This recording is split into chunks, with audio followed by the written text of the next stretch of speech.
සියලු දෙනාම සාදරයෙන් පිළිගන්නවා ඉන්සයිට් නවල්ස් වලින් ගෙන තවත් එක වීඩියෝ එකකට. අද මම ඔයාලා වරගෙන යන්නේ සුපිරිම නවකතාවක් වෙත. ඒ තමයි ශාපලත් බෝනික්කා එක කොටස. චකීගේ වියරුව නම් නවකතාව. මේ සුපිරිම නවකතාවේ ප්‍රධාන චරිතය වෙන්නේ බෝනික්කෙක්. අපි පොඩි කාලේ ඉඳන්ම සෙල්ලම් බඩුවට ගොඩක් ආසයි. ඒත් ඔයා සෙල්ලම් කරන බෝනික්කා ඇත්තටම ජීවමාන මිනිමරුවෙක් නම් මොන වගේ දෙයක් වෙයිද?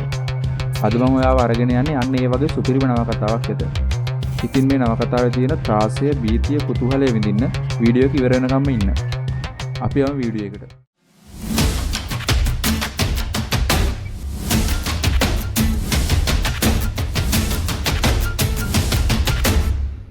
කතාව පටන් ගන්න කුඩා කේරීන් සහ ඔහුගේ අම්මගේ සාමාන්‍ය ජීවිතයේ ගත වෙන විදිය පෙන්නලා.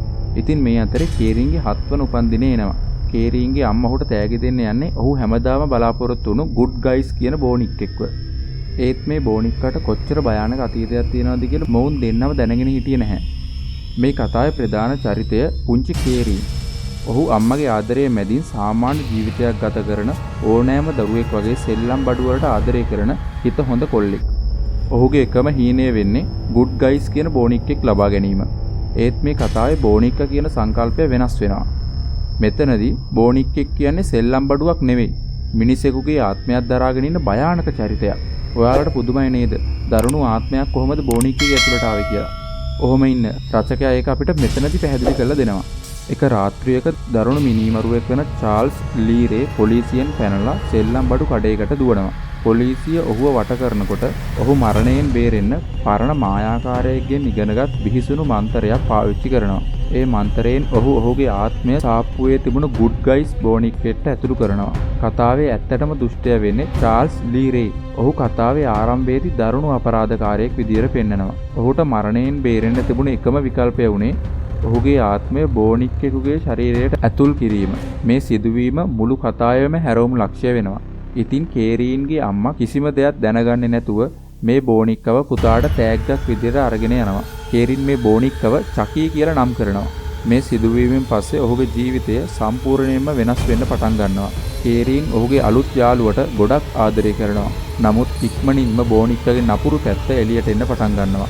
මුලින්ම කේරීන්ගේ අම්මගේ මිත්‍රයාට හදිසි අනතුරක් වෙනවා. ඒ වගේම තවත් අමුතු දේවල් කිහිපයක් සිදු වෙනවා. ටික කාලයක් මෙහෙම ගෙවිලා යනවා. අවසානයේදී කේරීන් විතරක් මේ බෝනික්කගේ භයානක පැත්ත දකිනවා. ඔහු බෝනික්කව නවත්තන්න උත්සාහ කළත් කිසිම කෙනෙක් ඔහුගේ කතාව විශ්වාස කරන්නේ නැහැ. බෝනික්ක කතා කරන්නේ නැහැ. එයාට ඇවිදින්න බෑ කියලා හැමෝම හිතනවා. ඒත් කේරීන් දන්නවා චකී කියන්නේ සාමාන්‍ය බෝනික්ෙක් නෙමෙයි කියලා. මේ අතර චකී ඔහුගේ මිනී මැරුම් දිගටම කරගෙන යනවා. ඔහු ඔහුගේ කලින් අපරාධ ජීවිතේ හිටපු අයට වගේම කේරීන්ගේ පවුලයට කරදර කරන්න පටන් ගන්නවා. කේරීන් මේ බෝනික්කගෙන් ගැලවෙන්න උත්සාහ කළත් චකීට අවශ්‍ය වෙනවා කේරීන්ගේ ශරීරය.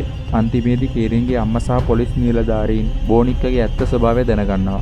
චකී ඔහුගේ ආත්මය කේරීන්ගේ ශරීරයට ඇතුළු කරන්න උත්සාහ කරනවා කියලා ඔවුන් තේරුම් ගන්නවා. මේ අවසාන සටනේ කේරීන් සහ ඔහුගේ අම්මව පෙන්නනවා. කේරීන්ගේ අම්මා මේ චකී කියන බෝනික්කගේ කොටස් ගිනි තියලා විනාශ කරනවා. හැමෝම හිතනවා මේ සියල්ල අවසන් කියලා. ඒත් කතාවේ අවසානයේ බෝනික්කගේ පිලිස්සී ගිය කොටස් වලින් දුමක් නැගෙනවා. මේ සිදුවීමෙන් පෙන්눔 කරන්නේ චකීගේ ආත්මය තවමත් විනාශ වෙලා නැහැ කියන එකයි. ඉතින් මේ නවකතාව මෙතනින් අවසන් වෙන්නේ නැහැ. අපි මේ නවකතාවේ ඉතිරි කොටස ඊළඟ වීඩියෝවෙන් අරගෙන එන්නම්. එතකන් අපිත් එක්ක රැඳී සිටින්න. ඒ වගේ මේ වගේ ත්‍රාසය, බීතිය, කුතුහලය පිරුණු සුපිරිම නවකතා රස විඳින්න අපේ YouTube channel එක subscribe කරන්න. ඒ වගේම පල්ලෙහා තියෙන bell icon එක click කරාම අපි වීඩියෝ එකක් දාපු ගමන් ඔයාලට notification එකක් දෙන්න ගන්න පුළුවන්. ඉතින් ඊළඟ වීඩියෝවෙන් හම්බෙමු.